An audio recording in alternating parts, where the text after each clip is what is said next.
Hello दोस्तों, खैर मकदम है आपका अपने ही YouTube channel A to Z info पर। दोस्तों, उन बच्चों के लिए बहुत बड़ी खुशखबरी है जो उर्दू अनुवादक की तैयारी कर रहे हैं, क्योंकि आज मैं एक क्वेश्चन पेपर का कुछ उर्दू क्वेश्चंस हल कराऊंगा, जिससे उर्दू के परीक्षार्थियों को पूरा आइडिया हो जाएगा कि उर्दू अनुवादक का जो एग्ज़ाम होता है वो किस तरह का पेपर होता है और किस तरह के क्वेश्चंस होते हैं और किन किन पहलुओं पर हमें गौर करने की ज़रूरत है। जैसा कि आपको ये दिख रहा है कि ये सन आपका 2016 का क्वेश्चन पेपर है। सन 2016 का क्वेश्चन पेपर है और आप अगर नीचे देखिएगा तो आपको साफ दिखेगा हिंदी से उर्दू अनुवाद, यानी ये उर्दू अनुवादक का ये क्वेश्चन पेपर है। ये उर्दू अनुवादक का क्वेश्चन पेपर देखने के बाद आपको पूरा आइडिया हो जाएगा कि ये क्वेश्चंस कैसे हो सकते हैं और किन किन चीज़ों पे हमें गौर करने की ज़रूरत है। और मेरा चैनल जो A to Z इन्फो है इन्हीं चीज़ों पे काम कर रहा है, ताकि आपके पेपर्स में आने वाले क्वेश्चंस के सारे पहलू पे गौर किया जाए और उसके मुताबिक क्वेश्चंस बनाए जाएं। तो दोस्तों, अगर आप पहली बार मेरे इस चैनल को देख रहे हैं तो सब्सक्राइब कर लीजिए और बेल आइकन को ज़रूर दबा दीजिए, ताकि जो भी वीडियो मैं उर्दू से रिलेटेड अपलोड करूं उसका नोटिफिकेशन आपको मिल जाए। और डिस्क्रिप्शन बॉक्स में मैंने टेलीग्राम व्हाट्सएप ग्रुप का लिंक दे रखा है, वहां से आप मेरे साथ ज्वाइन भी हो सकते हैं, ताकि हम time to time up to date रहें उर्दू के बारे में। तो चलिए देखते हैं, हम आज फ़िलहाल उर्दू के क्वेश्चंस को हल करेंगे कि उर्दू के जो क्वेश्चंस होते हैं किस टाइप के होते हैं और उसमें क्या पूछे जाते हैं। तो ये पूरा फिगर देखने के बाद आपको अंदाज़ा हो जाएगा कि कैसा पेपर है और किस चीज़ के लिए है। ये कोई फेक नहीं, बल्कि ये आप देखने के बाद फेक के जानिब आपका जहन तक नहीं जाएगा। तो चलिए देखते हैं क्वेश्चन उर्दू का। उसके अलावा ये क्वेश्चंस है जिसे आप ख़ुद से हल कर सकते हैं। सांधी विच्छेद कवायद हिंदी के पूछे गए हैं, इसे आप देख लीजिए। और लास्ट में मैं इसका PDF डिस्क्रिप्शन बॉक्स में दे दूँगा, ताकि आप इसका PDF डाउनलोड करके ख़ुद प्रैक्टिस कर सकें और इसके बेस के जो वीडियोस हों उसे आप देखिएगा। तो ये सारे क्वेश्चंस हैं, बहुत ज़्यादा डिफ़िकल्ट नहीं आते हैं। थोड़ा सा आप अगर स्ट्रगल करेंगे तो आप इसे इजीली फाइट कर सकते हैं और क्रैक कर सकते हैं। तो जो आपके कुछ पैसेज आते हैं उससे क्वेश्चंस बनते हैं, या कुछ पैसेज होते हैं उसको आपको क्या कहा जाता है उर्दू में ट्रांसलेट करने के लिए, या कुछ उर्दू के पैसेजेस होते हैं जिनको कहा जाता है कि आप हिंदी में ट्रांसलेट कीजिए। लेकिन दोस्तों, ट्रांसलेट करते वक्त चूँकि उर्दू और हिंदी अगर देखा जाए कॉमन लैंग्वेज तो बोले एक जैसे जाते हैं, लेकिन देखा जाए कि उर्दू और हिंदी में जो कीवर्ड होता है, मान लीजिए उर्दू में दे दिया कीमत, मुझे उस सामान का कीमत ज़्यादा लगा, तो लफ्ज़ कीमत जो है ना दोस्तों, ये आपका जो उर्दू में कीमत होता है, कीमत, इतना ध्यान रखिएगा, जब आपका कीमत मिल जाए और आप इसको जब हिंदी में अनुवाद कर रहे हों तो इसको आप इतना ध्यान रखिए कि इसकी जो हिंदी होती है ना मूल्य, आप उसको उसमें कन्वर्ट कर दीजिएगा, ताकि जो एग्ज़ामिनर या जो आपकी कॉपी चेक करता है इन्हीं कीवर्ड्स को देखता है कि उस बच्चे ने कीवर्ड को ट्रांसलेट किया है कि नहीं। इन बातों को आप ज़रूर ध्यान में रखिएगा। इन बातों को आप ध्यान रखेंगे तो आपका सिलेक्शन ईज़िली पॉसिबल हो जाता है। तो ये कुछ पैसेजेस हैं, दे दूंगा, आप इसका प्रैक्टिस कर लीजिएगा। और हम आज जो क्वेश्चन करेंगे वो हमारा होगा उर्दू का सेक्शन। आप देख सकते हैं मैं स्लोली इसको स्क्रॉल भी कर रहा हूँ, ताकि आप इसमें भी देखकर आप अपना प्रैक्टिस कर सकते हैं, नोट बना सकते हैं, या फिर अपने नोटबुक में इसको सॉल्व कर सकते हैं अपने हिसाब से। अदरवाइज़ आप PDF देख के पूरा कर सकते हैं। और उर्दू का तो मैं करा ही दूंगा, और उर्दू के हवाले से बहुत सारे वीडियोस इसी से रिलेटेड मैं अपलोड भी कर रहा हूं, और पैटर्न को देखते हुए, ताकि आपको कोई दिक्कत ना हो। तो यहाँ पे दिख रहा होगा उर्दू से हिंदी में अनुवाद। तो ये पैसेज जो आपका पूरा चलेगा क्वेश्चन नंबर 21 से 50 के नियर अबाउट, मैं उसको सॉल्व कराने की कोशिश करूँगा, ताकि उर्दू से किस तरह के क्वेश्चंस बनते हैं वो आपके हल हो जाएं। और ये क्वेश्चंस ऐसे हैं जो आपको सारे एग्ज़ाम्स में देखने को मिल सकते हैं, चाहे आपका वो उर्दू अनुवादक का हो या फिर और कोई ट्रांसलेटर का हो या फिर किसी ऐसे एग्ज़ाम्स में आप जा रहे हैं जहाँ पे क्वेश्चंस पूछे जाते हैं, तो इस तरह के क्वेश्चंस देखने को मिल सकते हैं। तो चलिए देखते हैं क्वेश्चंस कैसे हैं। क्वेश्चन नंबर 21 देख लेते हैं कि क्वेश्चन नंबर 21 में क्या कह रहा है। यहाँ पे इसको आप पढ़ लीजिएगा, कोई दिक्कत नहीं, हर कोई पढ़ सकता है। हम पॉइंट पे चलते हैं। क्वेश्चन नंबर 21 में कह रहा है मंदरजा झेल सवालात के जवाब तहरीर करें।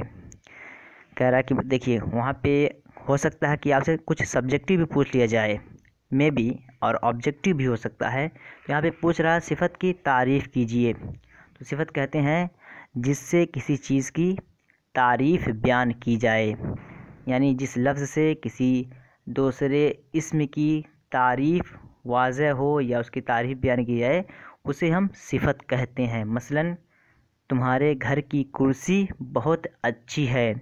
तो कुर्सी की तारीफ़ क्या की गई, ये नहीं कहा गया कि तुम्हारे घर की कुर्सी बहुत ख़राब है, बल्कि ये कहा गया कि तुम्हारे घर की कुर्सी बहुत अच्छी है। तो यहाँ पे कुर्सी की जो सिफ़त बयान की गई वो क्या है, अच्छा होना। तो दोस्तों ये तारीफ़ और मिसाल हो गई। तो ये ऑप्शन 1 क्लियर हो गया। और देखते हैं इसम किसे कहते हैं। दोस्तों इसमें किसे कहते हैं, जो बच्चे हिंदी से हैं उनके लिए दुश्वारी होगी थोड़ी सी, लेकिन जो उर्दू से हैं उनके लिए कोई दुश्वारी नहीं है, वो आसानी से इसे टैकल कर सकते हैं। इसको हिंदी में क्या कहते हैं दोस्तों, पूछ लेगा कि इसम को हिंदी में क्या कहते हैं। दोस्तों इसम को हिंदी में आपको संज्ञा कहते हैं। क्या कहते हैं, इसको क्या कहते हैं दोस्तों, संज्ञा, जिसको अंग्रेज़ी में नाउन कहा जाता है। तो अगर आप अंग्रेज़ी में या फिर उर्दू में या फिर हिंदी में कोई एक आपको डेफिनेशन याद है तो काम चल जाएगा। जिस तरह इंग्लिश में कहते हैं, इसकी डेफिनेशन होती है noun is the name of person place और थिंग्स, कि नाउन उसे कहते हैं, इसमें उसे कहते हैं जिसमें किसी शख्स का नाम, जगह या चीज़ के बारे में बताया जाए। मसलन आपकी कुर्सी, कोई शहर मान लीजिए जैसे लखनऊ, गोरखपुर, पटना, दिल्ली, अहमदाबाद, मुरादाबाद, ये सारे शहर आपके हो सकते हैं। अब ये और बात है कि इसके अंदर बहुत सारी किस्में हैं, इसमें मारफा, इसमें नकरा, लेकिन वहाँ हम ना जाके जो पूछ रहा इतना हम कर देंगे। इतना कर देंगे तो आपका कितना हो गया, 5 नंबर हो जाएगा 2.5 मार्क्स के। नेक्स्ट देखते हैं 22 मंदरजा झेल अल्फाज का मुज़क्कर से मुअन्नस बनाएं। तो दोस्तों ये जो अल्फाज दिए गए हैं मुज़क्कर से आपको क्या बनाना है, मुअन्नस, यानी ये आपके जो जितने वर्ड्स हैं ये आपके सब के सब मेल हैं। क्या हैं, मेल हैं। आपको क्या बनाना है, आपको सबको बनाना है फीमेल बनाना है, मुअन्नस बनाना है। सबको क्या बनाना है, आपको महिला बनाना है। महिला, इसका वर्ड क्या होगा, पहला जो है अंग्रेज़।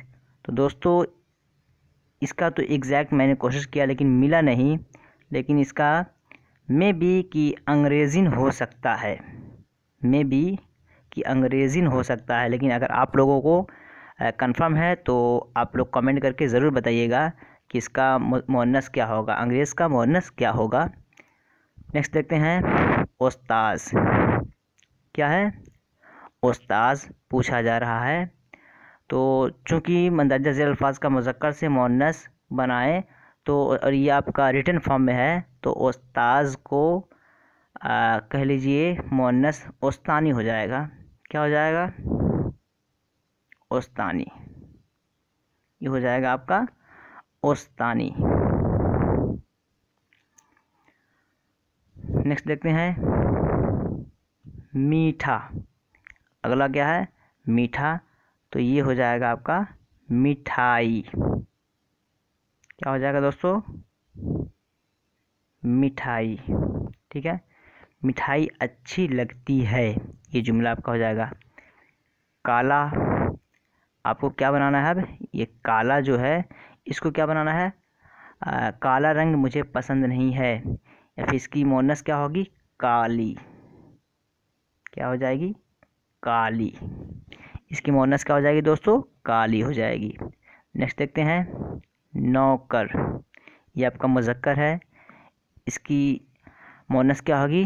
नौकरानी। क्या हो जाएगी दोस्तों? नौकरानी। ये नौकरानी इसकी मोनस हो जाएगी। नेक्स्ट देखते हैं सवाल नंबर, ये आपका सवाल नंबर आ गया 23। इसमें हम देखते हैं 23 में सवाल नंबर क्या है? नीचे लिखे हुए लफ्ज़ों का जमा बनाएं। नीचे लिखे हुए लफ्ज़ों का क्या करना है आपको? जमा बनाना है। ये आपका जो है मज़हब, तो इसकी जो जमा होगी आपका मज़ाहिब। ये क्या है? सॉरी, ये आपका मज़ाहिब इसका जमा हो जाएगा। ये गाड़ी है, इसकी जमा क्या हो जाएगी? गाड़ियाँ। क्या हो जाएगी इसकी जमा? गाड़ियाँ। वक्त, इसका आपका हो जाएगा औकात। इसका औकात। और आपका किताब है, किताबें।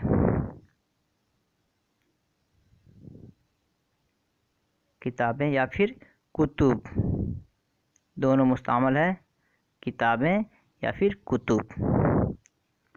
नेक्स्ट देखते हैं नदी। तो नदियाँ, नदी को हम क्या कर देंगे? नदियाँ। तो दोस्तों ये आपका लिखे हुए लफ्ज़ों का जमा हो जाएगा इस तरीके से। नेक्स्ट देखते हैं मुतज़ाद अल्फाज लिखने हैं। आपको इसमें क्या लिखने हैं? अपोजिट या विलोम शब्द लिखने हैं। क्या लिखने हैं? विलोम शब्द। मुतज़ाद को क्या बोलते हैं?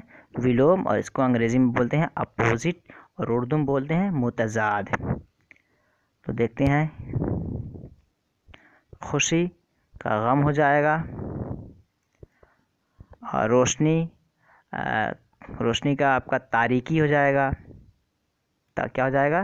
रोशनी का तारीकी। या फिर जुल्मत भी इस्तेमाल होता है।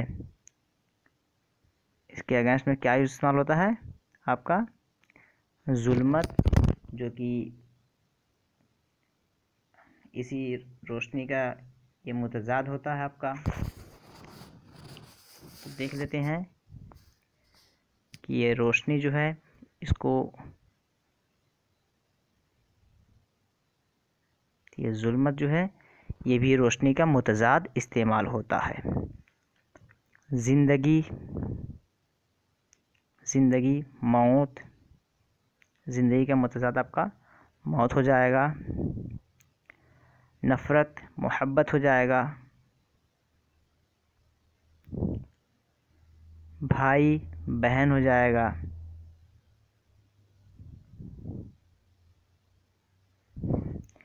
और 25 नंबर में देखते हैं दर्ज झेल अल्फाज का माना बताएं। ये कुछ अल्फाज दिए गए हैं, इनके मानी आपको बताने हैं। परवाज़, परवाज़ के माने होता है उड़ना। क्या हो जाएगा?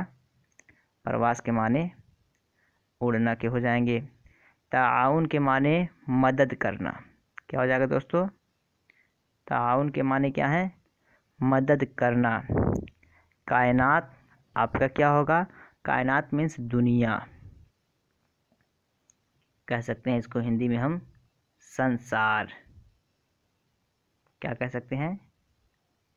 संसार। कायनात को आपका हिंदी में कहेंगे संसार, और उर्दू में आपका हो जाएगा दुनिया। नेक्स्ट देखते हैं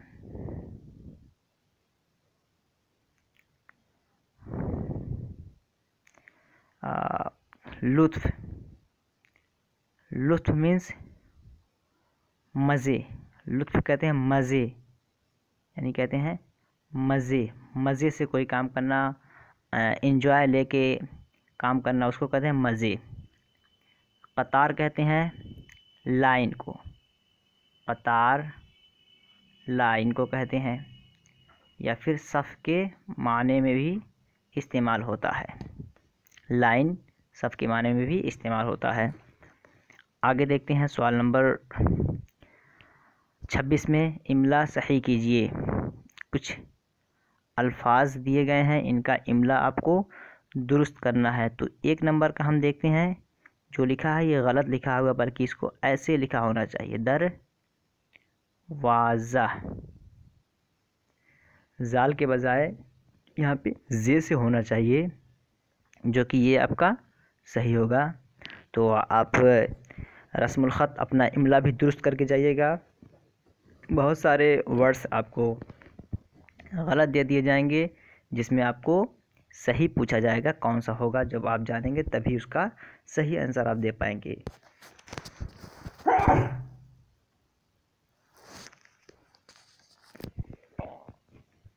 तो इसे आप ध्यान रखिए।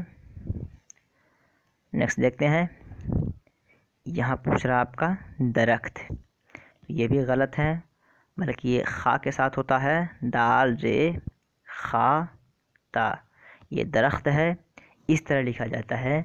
तो आप अपने इमला पे बिल्कुल ध्यान दीजिए।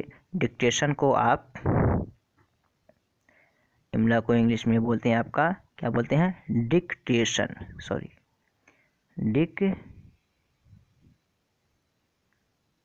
बोलते हैं डिक्टेशन। तो आप अपना इमला भी दुरुस्त कर लीजिए। आपके इमला दुरुस्त होने से आप अपने अच्छे मार्क्स में आपके वो मदद करेंगे। ये हो गया। और आपका बचा हुकूमत, ये लिख दिया हुकूमत, बल्कि इसको लिखा जाता है इस तरीके से, हुकूमत इस तरह से लिखा जाता है, जिसको अंग्रेज़ी में कहते हैं गवर्नमेंट।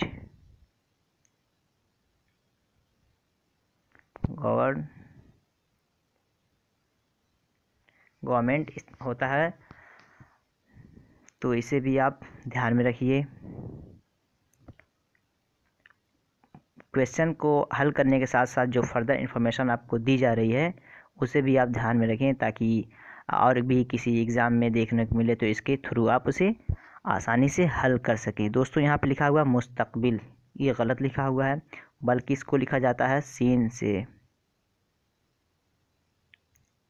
ये आपको ऐसे लिखा जाएगा, ये आपका कैसे लिखा जाएगा, इस तरह लिखा जाएगा मुस्तकबिल, जिसको हम हिंदी में क्या कहते हैं, भविष्य। क्या कहते हैं दोस्तों, हिंदी में इसको हम बोलते हैं भविष्य।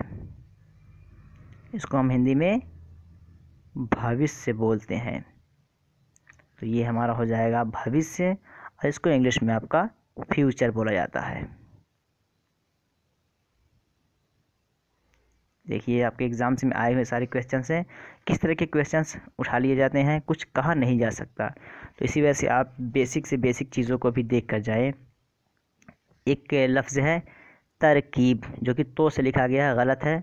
उर्दू में ये इसका सही इमला होगा तरकीब, जिसको इंग्लिश में कहते हैं कंपोजिशन।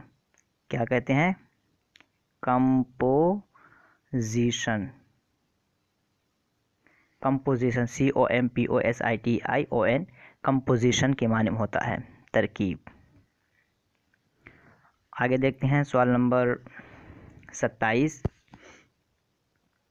सवाल नंबर 27 ये एक तरह का आपका इक़्तिबास है, जिसको हम पैसेज कहते हैं। इक़्तिबास ये आपका एक तरह का गद्यांश कह लीजिए इसको, ये गद्यांश है जिसको इंग्लिश में पैसेज कहते हैं। क्या कहते हैं इंग्लिश में, इसको पैसेज कहते हैं।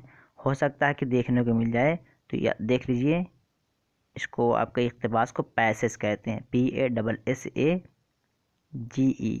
तो इसको भी आप ज़हन में रखिए कि इक़्तिबास को क्या बोलते हैं, पैसेज बोलते हैं।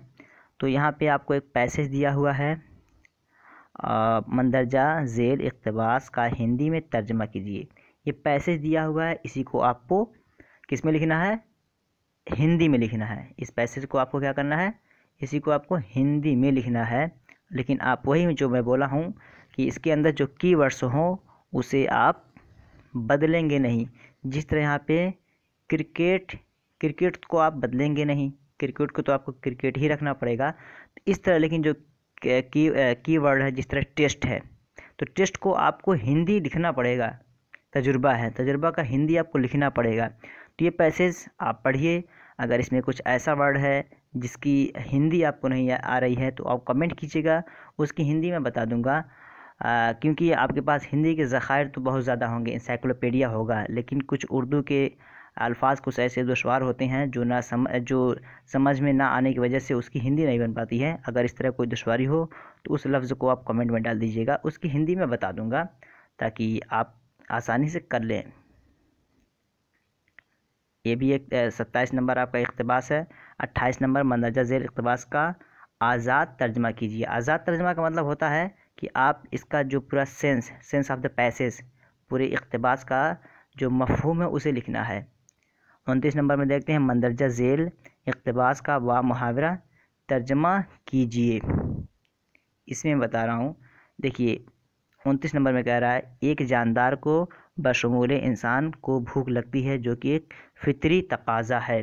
कि जुमला हमारे ख्याल से हर कोई नहीं समझ पाएगा जिसका उर्दू से बहुत ज़्यादा वास्ता नहीं हो। अगर इसको हम आसान में कहें तो हर जानदार को भूख लगती है, क्योंकि इंसान को भूख लगना एक तकाज़ा है, ये कह सकते हैं। यहाँ पे लगा दिया है हर एक जानदार को बशमूल इंसान, यानी जानदार के साथ साथ इंसान को शामिल करके, यानी जानदार, हैवान और इंसान को भूख लगती है जो कि एक फितरी तकाज़ा है, जो कि इंसान का एक नेचर है और ऐसा ऑटोमेटिक होता है, भूख लगने के लिए इंसान को कहना नहीं पड़ता। तो ये कुछ वर्ड्स हैं जिससे आप समझ जाएंगे, लेकिन अगर कोई दुश्वारी हो तो कमेंट कीजिएगा, मैं उसकी हिंदी उस वर्ड का आपको बता दूंगा। और लिखना आपको वैसे ही है जो होती हैं, लेकिन कीवर्ड पे आपको ध्यान देना है, कीवर्ड्स को आप ट्रांसलेट कर सकें। नेक्स्ट देखते हैं। नेक्स्ट आपका है 31 उर्दू अल्फाज में लाहिका हर्फ जोड़िए। दोस्तों ये आपका 31 जो है, और 31 और 32 दोनों में पहले हम 31 को पढ़ते हैं उर्दू अल्फाज में लाहिका हर्फ जोड़ें, और 32 में पढ़ते हैं उर्दू अल्फाज में लाहिका हर्फ जोड़ें। चूँकि एक लाहिका होता है, एक साबिक़ा होता है। साबिक़ा उसे कहते हैं जो किसी लफ्ज़ से पहले किसी हर्फ को ज़ायद करने से उस असली हर्फ के माना में तब्दीली पैदा हो जाता है। दोस्तों अगर लाहिका साबिक़ा आपको समझना है तो मेरे बहुत सारे वीडियोस, प्रीवियस वीडियोस पड़े हैं मेरे, आप जाइएगा मेरे यूट्यूब चैनल के प्लेलिस्ट में, वहाँ पे जाइएगा। उर्दू MCQs के नाम से एक पूरा कह सकते हैं कि एक फ़ोल्डर पड़ा हुआ है, उसमें बहुत सारे वीडियोस हैं। वहाँ पे लाहिका साबिक़ा के हवाले से बहुत सारे वीडियोस भी मैंने बताया है। लेकिन फिर भी अगर आपको लाहिका और साबिक़ा को स्पेशल समझना है तो कमेंट करके ज़रूर बताइएगा, उसका एक सीरीज़ मैं आपको करा दूँगा, ताकि उसके क़वायद और किस तरह के अल्फाज होते हैं और क्या मानी उसमें तब्दीली होती हैं, वो सारी बातें आपको वाज़ेह हो जाएंगी।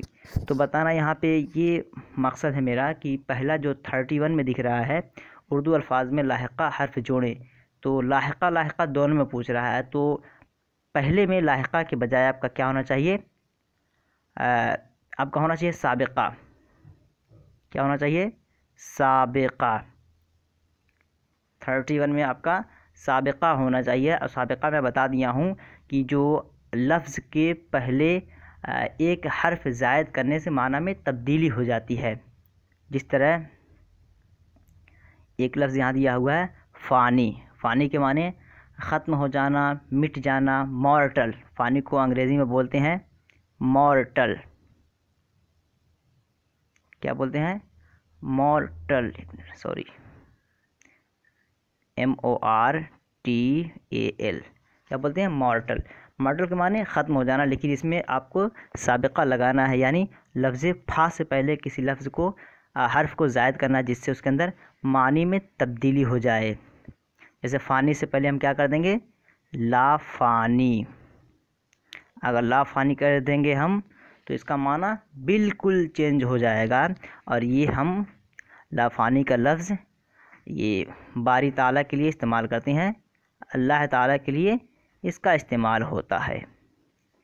तो ला फ़ानी जैसे ही करेंगे तो ना ख़त्म होने वाला, या फिर इंग्लिश में इसको इमॉर्टल कहते हैं। क्या बोलते हैं? इंग्लिश में इसको इमॉर्टल, IMMORTAL। तो ये इमॉर्टल आपका हो जाएगा, जो कि लाफ़ानी के माना में होता है।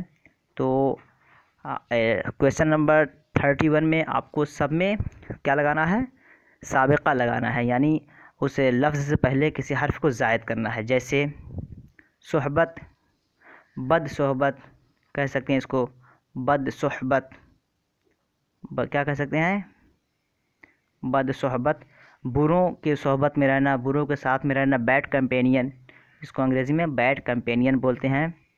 क्या बोलते हैं, bad companion, bad COMPANIO, bad companion करके हम इसको ले सकते हैं। नेक्स्ट देखते हैं,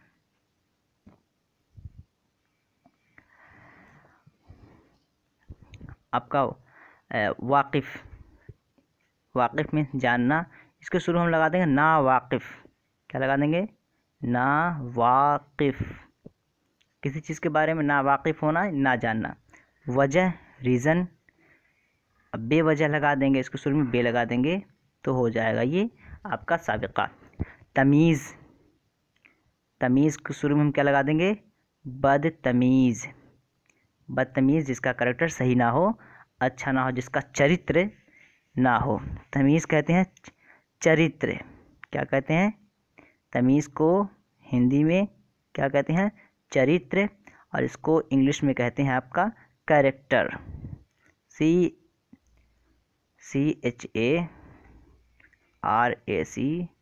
तो ये हो जाएगा आपका कैरेक्टर। तो यहाँ पे हम लगा देंगे, क्या लगा देंगे, तमीज़ से पहले लफ्ज़ बद का ज़्यादती कर देंगे तो बदतमीज़ हो जाएगा। क्वेश्चन नंबर 32 देखते हैं, उर्दू अल्फाज में लाहिक़ा हर्फ जोड़िए।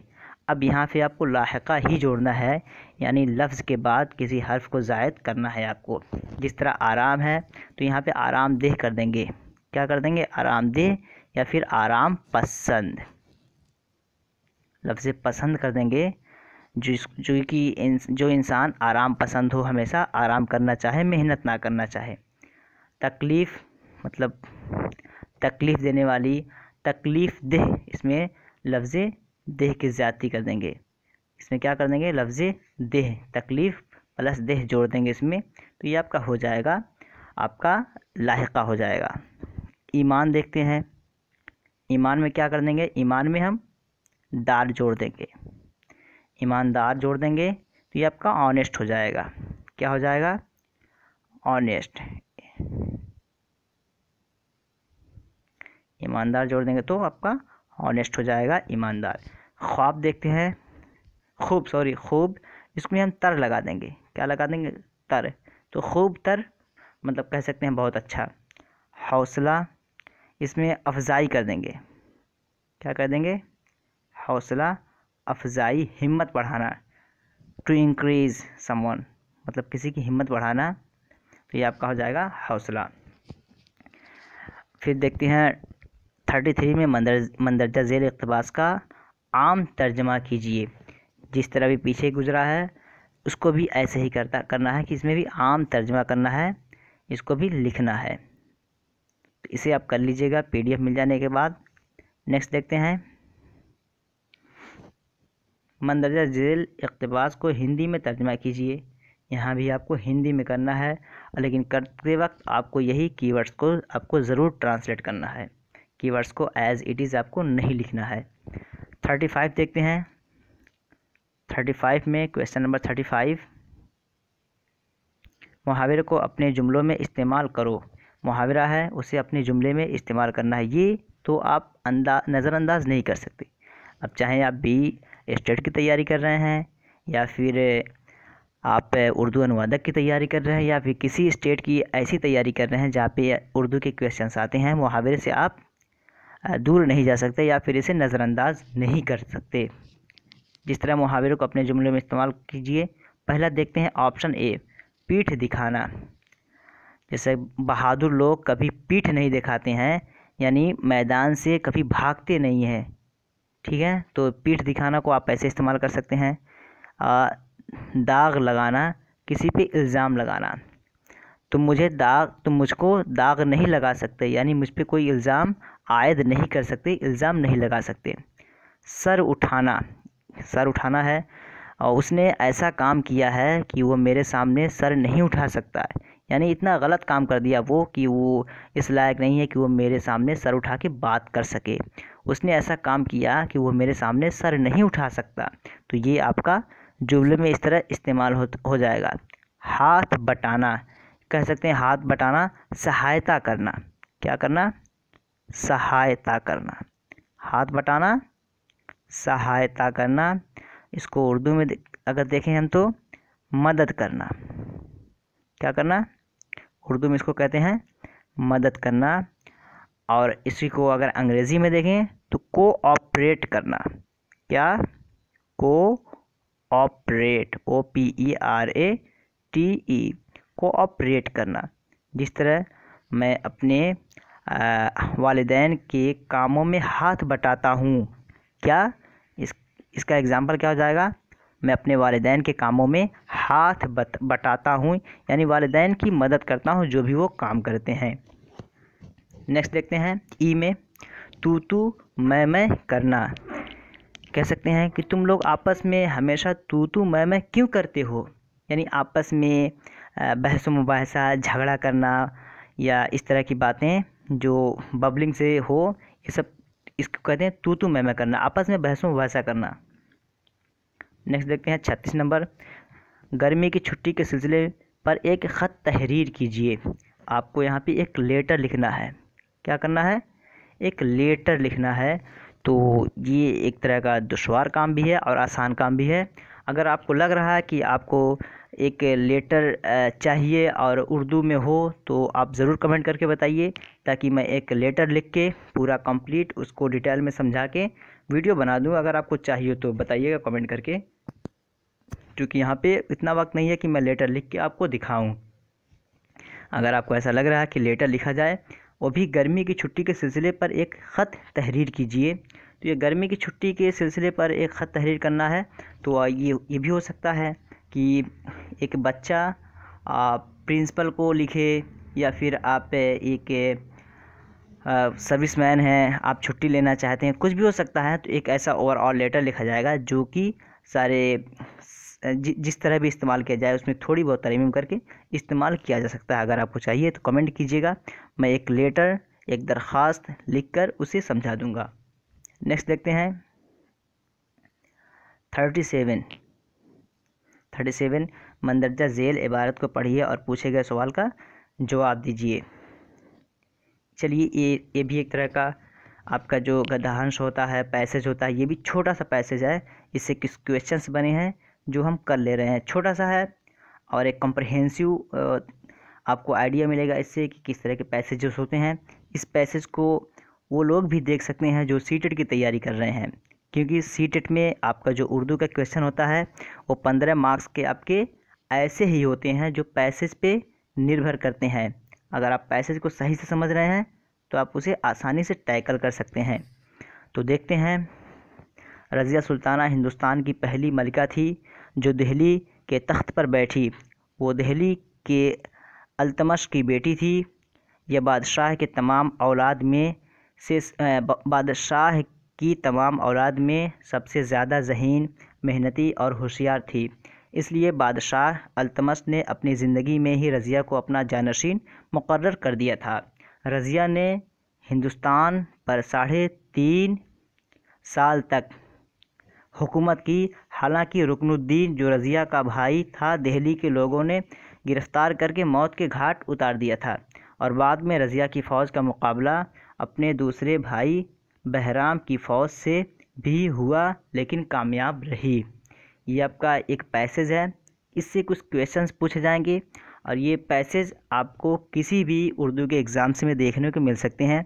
यहाँ तक कि सीटेट का जो एग्ज़ाम होता है वहाँ भी पैसेज होता है, और उसी पैसेज के बुनियाद पे आपके सवाल बनते हैं। तो सवाल देख लेते हैं कि यहाँ से सवाल कैसे बन रहे हैं। एक नंबर ए देखते हैं, रज़िया सुल्ताना किस बादशाह की बेटी थी। तो अभी हमने पढ़ा ऊपर कि रज़िया सुल्ताना, यहाँ आप देखेंगे बात समझ में आएगी, वो दिल्ली के अल्तमश की बेटी थी। तो क्या नाम हो जाएगा आपका यहाँ पे? अल्तमश। आपका जो जवाब होगा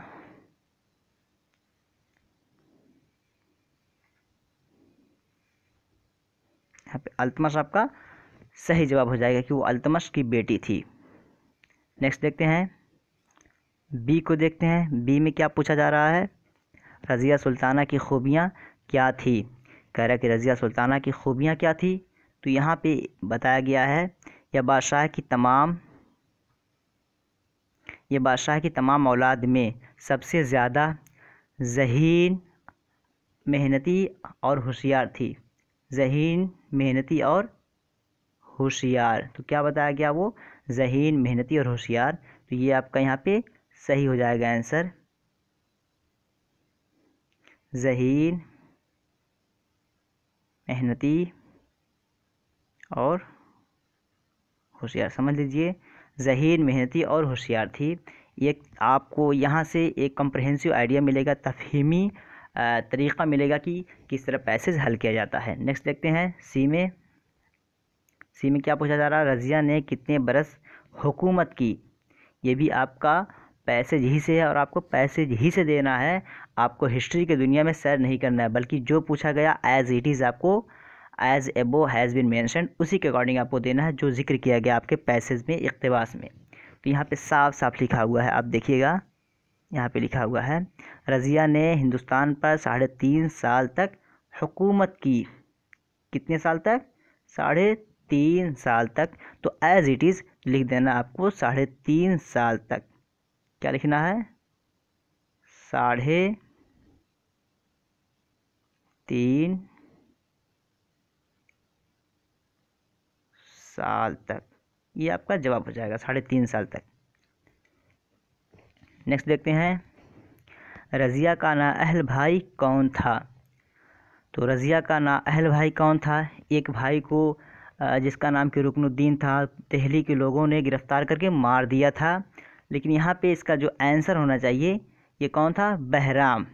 क्योंकि यहाँ पे जो सेंस मिल रहा है हमको, मौत के घाट उतार दिया, और बाद में रज़िया की फ़ौज का मुकाबला अपने दूसरे भाई बहराम के फ़ौज से भी हुआ।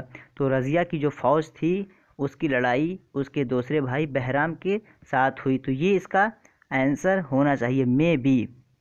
इसका आंसर होना चाहिए मे बी। नेक्स्ट देखते हैं ई। देखते हैं ई में क्या पूछ रहा है, रज़िया की फ़ौज का मुकाबला किससे हुआ। तो रज़िया के फ़ौज का मुकाबला किससे हुआ, तो हो जाएगा आपका रज़िया के, यहाँ देख लीजिए ये लाइन दिखा हुआ एज इट इज़ लिखा हुआ है, ये आपको कर देना है। रज़िया के फ़ौज का मुकाबला अपने दूसरे भाई बहराम के फ़ौज से भी हुआ। तो किससे हुआ, उसके अपने ही भाई बहराम के साथ हुई।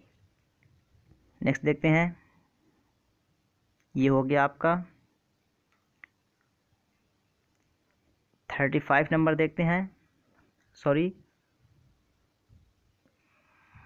38 नंबर देखते हैं।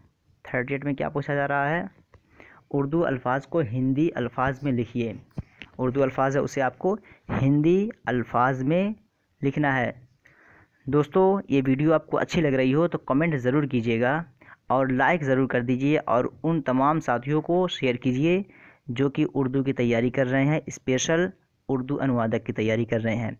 वहाँ पे आपको ये सारे नुकात पॉइंट्स जो हैं काम करेंगे, जो मैं की डिटेल से बता रहा हूँ आपको। तो आप ध्यान से जो फर्दर इन्फॉर्मेशन है उसे भी सुनिए।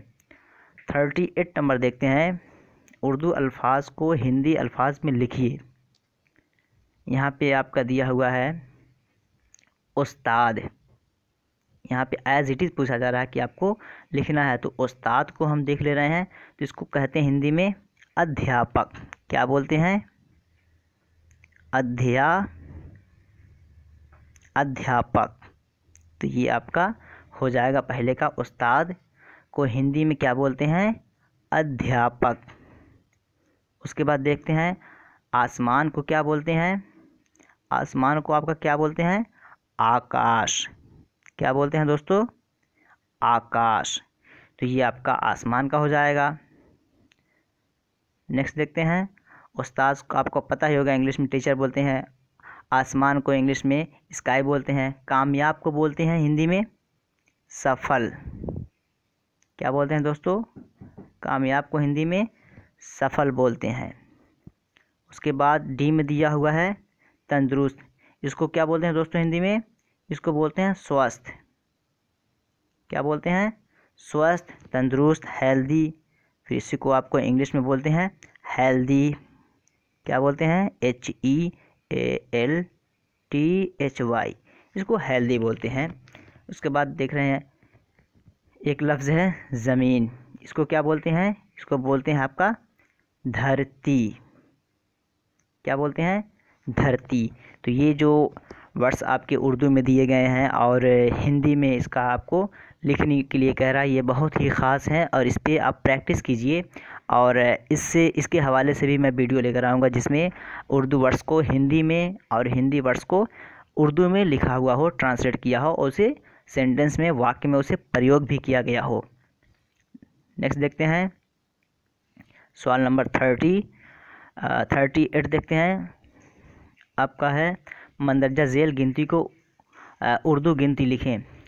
ये जो आपके अंग्रेज़ी में गिनती हैं, नंबर्स हैं, उसे आपको उर्दू में लिखना है। तो ये कितना आपका है? 1452। तो आपको उर्दू में लिखना है 1452। 1452 आपका ऐसे होगा। लेकिन दोस्तों ये काफ़ी नहीं है आपको, बल्कि ये जो नंबर्स हैं कुछ भी हो सकते हैं। ये आपके अंडरस्टैंडिंग पे डिपेंड करता है कि आप नंबर्स को समझ रहे हैं कि नहीं। उर्दू नंबर होता है, रोमन नंबर है और आपके हिंदी है, अंग्रेज़ी नंबर्स हैं। इन सारे नंबर्स को आप समझिए तो आप सारे को समझ गए होंगे। उर्दू अगर ये चाह रहे हैं कि उर्दू में पूरा नंबर आपको करा दिया जाए कि उर्दू का नंबर 1 से लेके कैसे शुरू होता है, कहाँ कहाँ तब्दीली किस हालत में होता है, तो कमेंट कीजिएगा। उर्दू को मैं बढ़िया से 1 to 100 समझा दूंगा। 1 to 10 अगर समझा दिया जाए आपको तो आप इजीली आगे कर लेंगे। अगर दिक्कत हो तो बताइएगा, मैं कर दूंगा। लेकिन यहाँ पे जो दिए गए उसे मैं कन्वर्ट कर दे रहा हूँ, देख लीजिए आप लोग। यहाँ पे दिया हुआ है 6498। इसको कैसे लिखेंगे? 6400 और आपका 98, ये उर्दू के हिसाब से आपका हो जाएगा। नेक्स्ट देखते हैं। ये दिया हुआ है 2345। 2300 और आपका 45, 2345 ये आपका हो जाएगा उर्दू में।